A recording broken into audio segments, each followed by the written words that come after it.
Why does it matter? I don't understand why we have to psychoanalyze everything we do. I feel we waste so much time in trying to figure out, I'm like this today because of this, this, and this. Sometimes I have found there's no clear reason why. There's nothing to make sense of. Even sometimes when people try to assess, like, why does this person treat me this way? Why that? What did I do? Why this? Sometimes there are reasons, and sometimes that person's just an asshole. There's nothing to analyze. There's nothing to figure out. There's nothing to dive deep on. That person, you just happen to fall on an asshole. And that's okay. Let's move on.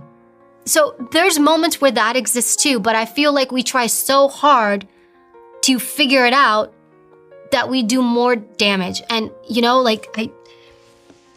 your brain is like a bathtub. Your cognitive load is like a bathtub. Think of this as a bathtub. If you have a bathtub, the bathtub can only hold so much water. If you keep putting water in the bathtub, right, it's gonna overflow. That's your cognitive load. So if I have my cognitive load, my bathtub, and I keep putting water, it's gonna overflow. It's the same thing when you put stuff in there. I'm gonna add more stuff and more stuff and more stuff. Your cognitive load is overflowing. It's maxed. You're inefficient, you're sloppy, you're not getting things done right. If you are, you're just barely getting there. You're everywhere. You're stressed out, you're frazzled because you're maxed out. You're beyond maxed out. So everything I do, and I will tell you, I learned this from watching presidents, I keep my load light. My bathtub only holds the water it needs to hold in. So it protects you from overextending yourself, stressing yourself, and it also keeps you from making bad decisions. You make good decisions. There's something called decision fatigue, where the more stuff I add, we think the busier I am, the better I am.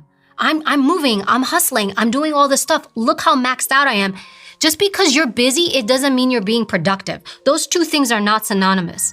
So often people think leaders keep adding. No, you know what good leaders do? And this is what, again, I've learned. They take out of that bathtub. They take out.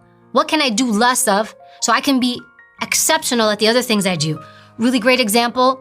This is public knowledge, so I can share it. President Barack Obama, he had 30 of the same suits. Why?